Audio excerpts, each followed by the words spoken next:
Përshëndetje të nderuar shikues, mirë se po takohemi përsëri këtu në emisionin Rinia. Si çdo të diel, jemi së bashku në orën 18 e patjetër këtu në tavolinën e emisionit ton. Si çdo javë të ftuar kemi profesionistë, le të themi, talent të rinë, madje edhe prej atyre që deri më tash kanë pasur shumë eksperjenca qoftë në aspektin personale ashtu edhe në aspektin profesional. E si çdo javë kënaqësinë që unë ta ndaj këtë tavolinë kam me bashkëprezantuesin tim Endin. Endi, përshëndetje. Përshëndetje Orsa, përshëndetje ty, përshëndetje edhe gjithë atyre që po na ndjekin në këto momente në televizionin Syri në kuadër të podcastit Rinia, siç tha Orsa. Për të diela radhazi kemi sjellur të kjo fytyra të ndryshme, personalitete të ndryshme, profesione të ndryshme, e mbi gjitha karriera shumë të suksesshme. Vlen të ceket që edhe talenta të reja në moshë. Gjithsesi, çka është e veçanta këtij epizodi është që kjo është e diela fundit që do na bashkojë me podcastin Rinia, e që në këtë diel të fundit kemi vendosur ta kemi një profesion i cili ka të bëjë me sport. Pra më saktësisht me profesionin e basketbollit, Viola Tanushi, profesionistja e këtij sporti. Viola, përshëndetje. Përshëndetje. Viola, faleminderit shumë që ki pranuar sot me qenë pjesë e podcastit Rinia si e ftuara e fundit që do përmbyll. Faleminderit juve. Viola, për ne është kënaqësi të kemi këtu sonte, po ashtu edhe për shikuesit që neve po na ndjekin në këto momente, sepse kanë më pas mundësinë që me kuptu shumë a shumë prej sportit të basketbollit, apo ashtu edhe prej të gjitha eksperiencave që ti ke pas deri më tash, që kanë qenë të shumta, le të themi, por që në vazhdimsi kemi me diskutu pak më shumë për ato. Viola, ne si zakonisht të filloj me fjalën hyrëse, le të themi, me fillimet e tua, kur ke filluar ta duash kaq shumë sportin edhe pse ke zgjedhur pikërisht basketbollin? Unë kom fillu që në moshtë herët, për arsye që kom marrë paka shumë edhe kom pas gjithmonë babin idol edhe ajo marrë gjithmonë me sportin e basketbollit, po ashtu edhe vllavi edhe tek e fundit ku me dal tjetër posti sporti i basketbollit, që të ka fillu dashnia me parë edhe atëherë pas vitjeve të shumë kom pa që kom pas paka shumë talent, edhe veç kom mundu me shkollë basketbollit mas pari, atëherë me fillu me lujt në për ligat të ndryshme, mas pari me moshën me djem, atëherë në Superligën e femrave dhe kështu vetëm në etapa pak më të nalta. Atëherë Viola, tash sa vite luan ti basketbollin? Nashta m'ingjes pe di sakt, po prej moshës 7 vjeçare kom nis me ushtru në shkollën e basketbollit, atëherë kur kom pas 14 vjet, kom fillu me lujt me ligën e djemve U14, jam qenë vetëm ja vajzë në ligën e djemve të vllazënimit, pastaj në moshën e Superligës veç me seniorë. Domethënë prej moshës 7 vjeçare kom fillu me akademi. Viola, ti në sportin e basketbollit ke qenë edhe refere. Si e karakterizon ti këtë përvojë për ty? Çfarë të ka shoqëruar gjatë këtij rrugtimi? Eksperienca për refere është një eksperiencë shumë e mirë për arsye që federata shumë i suporton femnat, sidomos më në kuadrën e referes, por për mua ka shumë problem në jetën kohë edhe me lujt, edhe më konë referes, e gjatë lojës e kom pa që haloj, kom pa sandinin e lojës, edhe ka njerë kom vret veten që jem tu harru me referu, po jem tu mundu me fokusu në lojë, ose me i këqy ato detajet e lojës, a din kujdes me topin e këto. Edhe për atë arsye edhe kom dalu se kom mendu që nashta referimi për mua është në atë moshën kur unë ndali basketbollin, se të dyjat e kom pas pak problem. Atëherë, Viola, unë edhe Orsa, çdo të ftuar që kemi pas në podcastin e Rinia, i kemi cek anë pozitive të çdo profesioni, po normalisht që i ka edhe ato anë negative apo sfiduese çdo profesion, jetësi edhe ti po besoj ke pas momente të tilla. Unë e di që ti ke pas një lëndim. Padyshim që futet në këtë anën sfiduese, a mundesh më na fol pak më shumë për këto anë sfiduese të basketbollit, momentet le të themi negative që i keni has ju? Te pjesa basketbollit më në lëndimet, ajo dihet që gjithmonë ka me pas lëndimet vogla dhe të mëdha, edhe shpresoj që asnjë sportist nuk ka me hesnë ato lëndime të mëdha, për shembull që e kom pasur që është një ndër to ligamente. Unë e kom pas lëndimin e ligamentit ACL-s, ndoshta njerëz të tjerë që nuk kanë kaluar çat pjesë nuk e kuptojnë problemin e rikuperimit, sa vështirë është edhe vetbesimi që mu kthyn sport edhe një herë pas gjithë atij lëndimi ose pas gjithë asaj kohe që është pushim. Për mua ka shumë vështirë arsyeja që nuk e kom ditë akoma fillu mas pari me hec njëjtën kohë, mu me vazhdu me vrapu ose sfidat e ndalimit, kërcimet e këto që janë të pjesa basketbollit. E si ka qenë kjo periudha? Ka qenë periudha gjatë koha e rikuperimit? Ka qenë shumë e gatë, unë e kom menu që kom e kom pak ma e gjatë se që duhet, por jo, jom këthy shumë shpejt edhe e kom marrë kohën teme gradualisht, nuk kom dash me u gutë se kom pas shumë sportista që jom këthy para një vjetë me lutë basketball dhe nashta kanë lëndu prap. Unë e gjithmonë kom thonë nashta si më ka muna mu këthy, se jem të projektu shumë gjatë e kështu me radhë, po u konë mirë. U konë shumë problem të pjesa e anës dhe me thonë psikologjike, se kom dit a jem të u këthy a jo, a nashta veç truni jam është të menu që kom u këthy, nashta kom lëndu prapë në fush, sa kom u konë master rekuperime, se herën e dytë e dim që lëndimet e ligamentit janë edhe ma problem, edhe marrin shumë kohë ma shumë, dhe me thonë, po për mu, adin, ju më konë shumë falendruse që kom punu tepër shumë për rikthim e ligamentit, edhe ju më këthy tash nuk e kom atë ndjenjë që asa tut mo. Pa i momenti parë kërë rikëthy, hera parë, si ka qenë? O, hera parë nuk muna mi po atë loj. Unë nuk muna mi po, nashta gjdo moment, gjdo hap që e kom bo, ju më konë thjeshtu e menu lëndimin, edhe më konë shumë e pasigur, të më do këtë kom lujt, nashta 20 minuta, i kom bo veç 2 pik, u konë nashta loja me ma e dop që e kom pas najherë, po u konë një ndjen e pabesueshme, se thjesht nuk e besesha veten që prap jëm këthyn qatë fush, prap jëm të e bo sportin që gjithmonë e kom dasht, edhe jëm të këthyn ato që jëm konë gjath. Nëse flasim edhe qëndrojmë edhe pak të këto momentet e vështira sfiduese të karrierës, po besoj që çdo njeri prej nesh e nxjerrim nga një mësim. Cili ka qenë mësimin që ke nxjerrë ti nga ky moment i vështirë i karrierës tënde? Te pjesa e sportit, mendoj që është durimi, për arsye që çdo sportist shkon në ato që ka njerë nuk jetu lujt, ka njerë e veç ule në mban, ka njerë nuk e dena kanë me shti trajnerë ose jo, e krejt me durim edhe punë, të më një mërin ato që të dënë mi pas. Viola Tjecek e paka shumë pjesën e mësimit që e ke nxjerrë nga basketbolli. Mund të rikthehemi përsëri edhe pak për me folë për pjesën e basketbollit, por unë dua të ndalem tek pjesa që ti e ke përfaqësuar Federatën Universitare Sportive të Kosovës si ambasadore në Kroaci, nëse nuk gaboj. A mund tash më na tregu pak më shumë në lidhje me këtë eksperiencë, si ka qenë, ke korë edhe fitore apo? Po, eksperienca ime në Kroaci u konë eksperiencë shumë e veçantë, për arsye që post socializimit me shtetet e tjera të botës, u konë edhe ndjena që jam të përfaqësoj Kosovën vetëm për fakultetin tam edukimit fizike, domethënë për Federatën Universitare të Sportit të Kosovës, u konë ndjenjë e pabesueshme.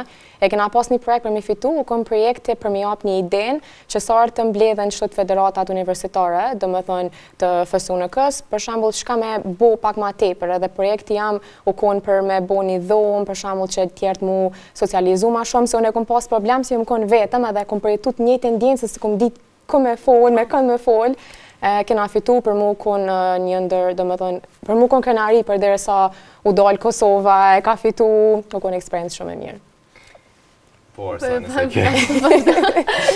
Atër Viola Tjecek që ki pas projekte edhe jashtë shtetit Kosovës, pra dhe për te shtetit Kosovës ju keni luj, keni pas aktivitetet të ndryshme sportive, po nëse bojmë një krahasim, sportin Kosovë, edhe sporti jashtë Kosovës, si që ndrën, pra, unë zakonisht kemi pas shumë sportista në studion e podcastit Ternia dhe nuk i kum lon me kry intervisten pa ja bo pyetjen sa mendon që vlerësohet sporti në Kosovë. A mendon që vlerësohet mjaftueshëm? Ti madje unë po të përgëzoj e ki studiu hala ma shumë, pra nuk e ki lon vetëm si profesion apo pasion, le temi kështu sekondar, po e ki kthy në primar. Sa ka qenë vështirë për ty me i triumfu kësaj, le temi këtij fenomeni në thonjza, duke qenë se shumë të rinj sot, shumë pasionantë sot që kemi pas në po të njëjtin karrikë ku jeti, kanë thënë që okej, këtë pasion do lë vetëm si hobi, nuk të vazhdoj si profesion sepse nuk vlerësohet në Kosovë. Unë kom pas që gjithmonë mi studiu sportin, se kom di që ka ma shumë pos vetëm pjesës në Kosovë, po unë mendoj që na tu avancu shumë si shtat, për arsye edhe të ligje sponsorizimeve që është një ndër, domethënë ligje që neve na ka bo sporti me përparu shumë, që është unë mendoj që Federata e basketbollit Kosovës ka mbri shumë prej kësaj ligjet, edhe ka dallime shumë me shtetet e tjera, për arsye të fushave, mundësive të sporteve, sa i lejojnë të rritë me ushtru, trajnerave, sa i bojnë trajnime, domethënë ka dallim shumë të madh, po mendoj që gradualisht dhe na kena mi mrite qatë pikë. Nuk mendoj që jena qaq keq. Po, a ke parë ndërvitet që ka pas përmirësime, ti thotë që nga mosha 7 vjeçare ke lujt basketball dhe po besoj që nga ajo ke pas mundësinë me i pa dhe kushtet që ofrohen në Kosovë ose në Gjakov, le të themi më aktualisht. A ke parë që është përmirësu paka shumë pjesa e sportit, vlerësohet më shumë me kalimin e viteve? Unë mendoj që po, për arsye që përpara nuk ka pas shumë që ke mujtë me lujt me shtete tjera të botës, se tash për shembull ka shumë kolegje amerikane që dhe vijin të përfoli vishte pjesa basketbollit, që vijin ta japin domethënë një mundësi nashta edhe ti më shku, ta ofrojnë një ofertë atje për më shku në për kolegje, për shembull shkollat e mesme ose fakultetet, ose në njëjtën kohë edhe sportet që të bojnë me marr pjesë në për vendet e tjera të botës, që mendoj që ka evolim të mirë. Atëherë po du më të qëndru edhe pak këtu tek pjesa e suksesit të sportit në Kosovë ose vlerësimit të sportit në Kosovë më saktësisht, edhe po du më të pyet pse në Kosovë. Ka shumë sportista të tjerë që ndoshta le temi janë rrit, janë lindë në Kosovë, po që karrierën e tyre kanë vendosur për shkaqe pra financiare, vlerësimit kanë vendosur me zhvillu jashtë Kosovës, në Evropë apo në Amerikë. Po ti pse ke zgjedhur Kosovën? Pse ke zgjedhur shtetin tënd? Unë po të më kallëzu pak më modeste, unë nuk ka që kom pas ndonjë mundësi jashtë vendeve tjera, që tash me pas dash më shku me jetu në ashta diku tjetër, e kishe gjetë vetën edhe me lut me ndonjë sport tjetër, sidomos më në Evropë, se nuk ka që është aq vështirë se kërkojnë edhe shumë prej vendeve tjera, po unë e kam këtë familjen këto dhe kom pas shef thjesht mi bo sportin tam në Kosovë. Shumë mirë, folëm pak a shumë për basketbolin në përgjithësi, folëm edhe pak për eksperiencën tënde si ambasadore në Kroaci, por tani do të kalojmë të një eksperiencë tjetër kryesisht shumë më dinamike, që ka qenë përvoja e Red Bullit, gara e Red Bullit. Unë e kam parë vazhdimisht edhe kur ti ke qenë, kom pas mundësi që me ndjek disa prej sekuencave edhe që ti i këndo, pa mund të shumë nga tregu specifikisht çka ka ndodhur gjatë atyre ditëve, cilat kanë qenë aktivitetet, cili ka qenë përfundimi i vetë garës. Për mu eksperienca Red Bullit, nashta muna me thonë të ojzo kun eksperienca ma e qmendur që ku mujtë mi përjetu, ose me e menu që kom i bo në her njëtën teme, se është eksperiencë pak e rrezikshme njëtën kohë, se ti nuk e din ku je, nuk e din ku mund është mu gjinë në ato momente, ose ti është aki me pas kull mbi kryqat në ato se jo.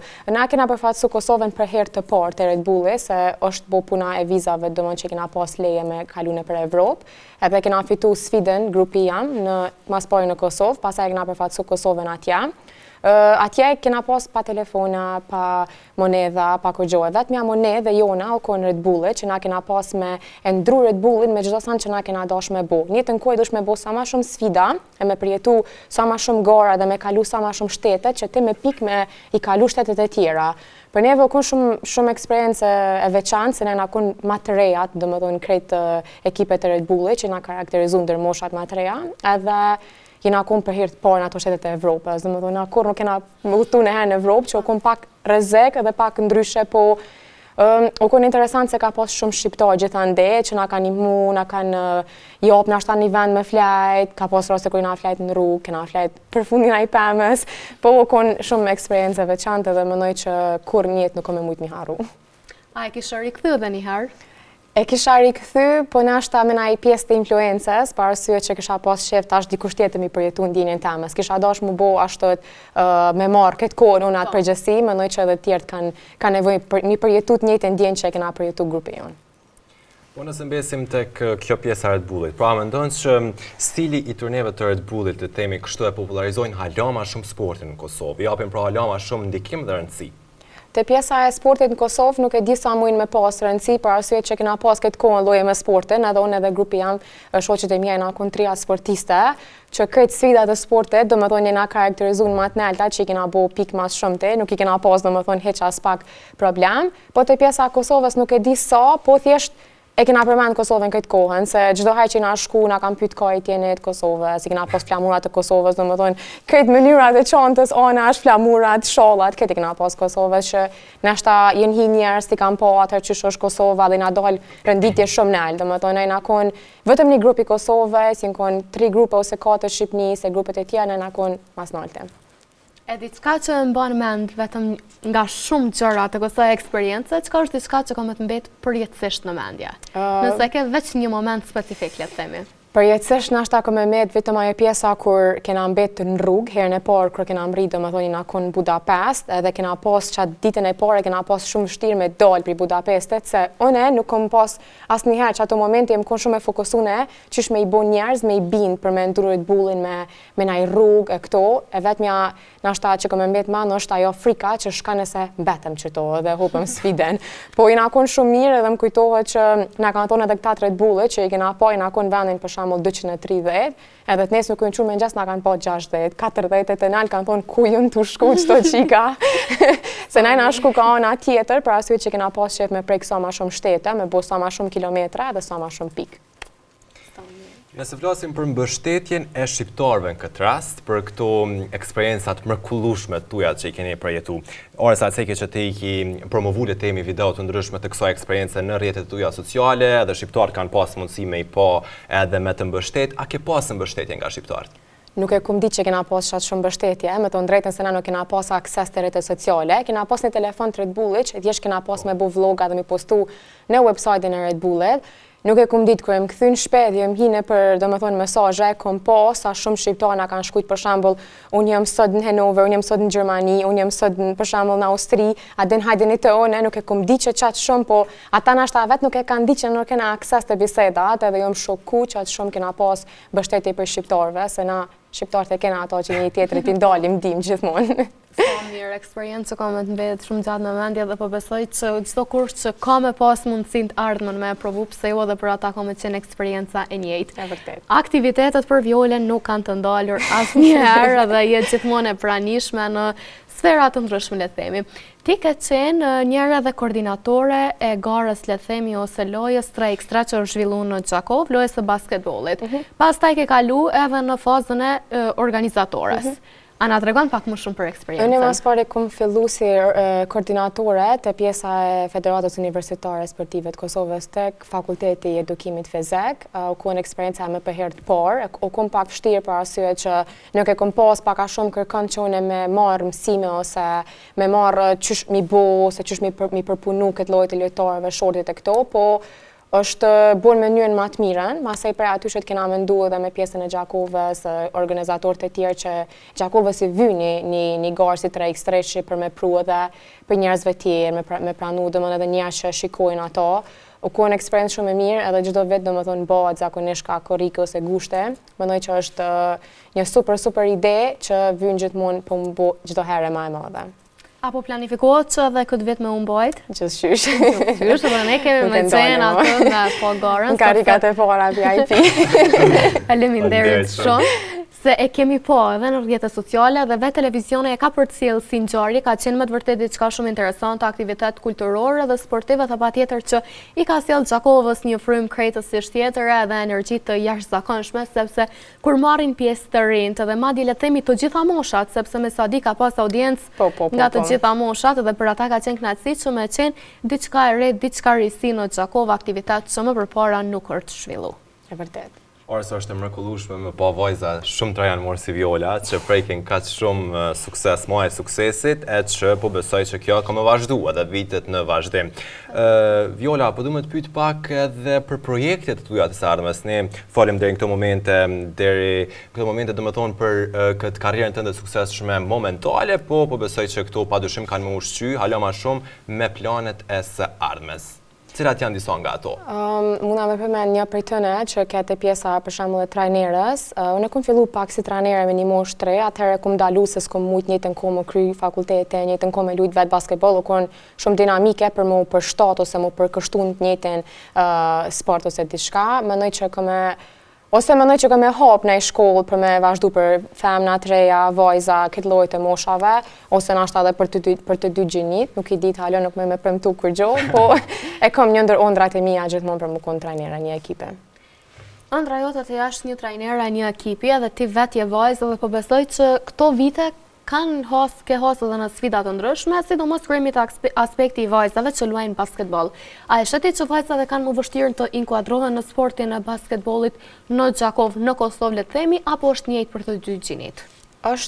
Nuk mund me thonë që ka shumë diferencë për arsye të gjinis, po tek femrat është pak ma probleme u marë, se duhet gjithmonë trajtimi të është pak ma i bresht, do me thonë nuk mundesh njëjtën kohë me djamt, njëjtën kohë me vajzat, se gjithmonë dallon qysh mënyra qysh te i ushtran, mënyrën qysh te nashta e mban rregullën atë kep e krejt. Unë i kam për shembull kolegët ose vajzat e ekipit me janë shumë të reja në moshë dhe jam shumë kënaqur për to se gjithmonë i shoh edhe më të mira ato bëj çdo vit edhe inshallah që ato e vazhdojnë edhe nuk e nalen asnjëherë, se për momentin do me thonë Kosova i mbështet shumë vajzat edhe mendoj që kanë më mri shumë lart. A ka sportist mjaftueshëm? A kanë interesim për ta ndjekur sportin, le të themi, ose pikërisht basketbollin? Tek pjesa e djemve ka interesim shumë, tek pjesa e basketbollit tek vajzat, kohëve të fundit nuk që ka shumë interesim. Nuk e di arsyeën specifike pse jo, po mendoj që nashta kur bona nes trajnerën i vjen më shumë. Patjetër pse jo. Atëherë, Viola, ndoshta kjo pjesa e vajzave që ceke, a mendon që ekziston ende parajgjykimi i vajzave që merren me sport? Ndoshta edhe kjo bën vetën, duke qenë se ndër vite e dim që edhe vitet e kaluara vajzat po besoj që kam pas shumë dëshirë me qenë pjesë e sportit, çka ndoshta vitet e kaluara mentaliteti ka qenë pak më i mbyllur. E tash vetë pas viti po përparojmë edhe nga ana mentalitetit. A mendon që vajzat po paragjykohen ende për pjesën e sportit? Jo, nuk mendoj që paragjykohen mo. Ka njëherë një disa muhabete prej vajzave që thojen nuk po du me lujt se nuk po du me uzgjat. E gjithmonë i them, unë e lujt për 7 vjeteve, më koni shabojnë e 2 metra. Po, paragjykime jo, nuk ka. Zbesoj që ndodhemi më në atë shekull që ka paragjykime, sidomos më të femra të sport. Gjithmonë fundi ju takon mesazheve. Viola, ti ke arritur që me pas eksperjenca të shumta në jetën tënde, që patyshim që kanë më mbet shumë gjatë në mendje, edhe patjetër që ju sugjeron edhe vajzave të tjera apo sportdashësve të tjerë që me ndjek të njëjtën rrugë, le të themi. Po vajzave të cilat neve po na ndjekin në këtë momente ose përgjithsisht të gjitha adhuruesve të dy gjinive, çfarë do të thoje ti për ëndrat, për sportin, për sukseset edhe çdo gjë tjetër që lidhet me sportin dhe basketbollin? Unë nashta kisha thonë një lloj mesazhi ose një shembull që gjithmonë ja them vete që pa marrë parasysh jeta sa shumë sfidon, nëse thjesht e dën diçka me zemër, kemi bërë gjithmonë. Domethënë, nuk bën më ndal prej sfidave të vogla, siç ato sfida të bëjnë ty më të fortë, atëherë ku të mrin ato që ti e ki mri ose e ki dash gjatë, ki mujt më thonë s'po besohet që kum dash më udhërzu me çat, se ka gjithmonë sfida tjera, por nuk bën më udhërzu për diçka që na dojmë bë. Viola, shumë faleminderit. Unë dua të shtoj edhe diçka, nuk e kemi bërë në emisionet tjera, po Viola, këtë do doje të falenderoje ti sot? Unë e kisha dashur mi falenderu nashta familjen time, për arsye prente me motrën, vllaun, për arsye që pas çdo sene që e kum përjetu njët, ata janë konë gjithmonë për mu, edhe kur nuk ma kanë lëshu dorën, gjithmonë e di që kam një krah për me kaj, për me kesh, edhe për këtë problemet e mia, e di që i kam ata pa marrë parasysh sfidave që mund vinë në jetë, e di që familja eme është atë për mua. Viola, faleminderit shumë. Me të vërtet një mesazh shumë i nevojshëm kë për gjithë rinin, po ashtu edhe falenderime që nuk duhen lënë anash asnjëherë në asnjë personalitet, karrierë apo edhe profesion. Orsa, për mua ka qenë kënaqësi e vërtet që për 30 javë radhazi të jemi së bashku në moderimin e këtij podcasti.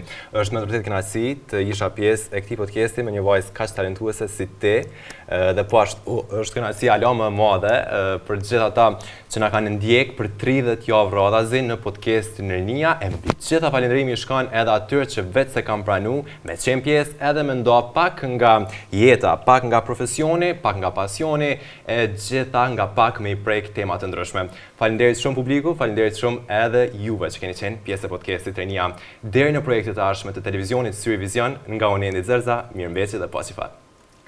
Patjetër, edhe unë Orsa Saracini nuk do e lë me kaq, Endi e ceku të gjithën, patjetër që falenderojmë Violën që ka qenë prezente sot, e falenderojmë edhe shumë të tjerë si Viola që na janë bashku në tavolinë dhe asnjëherë nuk kanë hezituar me nda shumë nga vetja e tyre. Faleminderit që na qëndruat besnik, faleminderit që çdo herë na mbështetët, faleminderit që çdo herë ishit këtu, e patjetër duke u falenderuar juve që na ndihni, ne duam të falenderojmë edhe shumë nga ata që i kemi prapa kamerës këtu që qëndrojnë me ne çdo herë në çdo emision, që kujdesen që emisioni të shkojë sa më mbar. Patjetër falenderim për shikuesit sepse jeni ju që neve na keni sjell këtu sot. E deri në takimin ton të radhës, le të themi deri në projektet e radhës, mirëmbëjtje.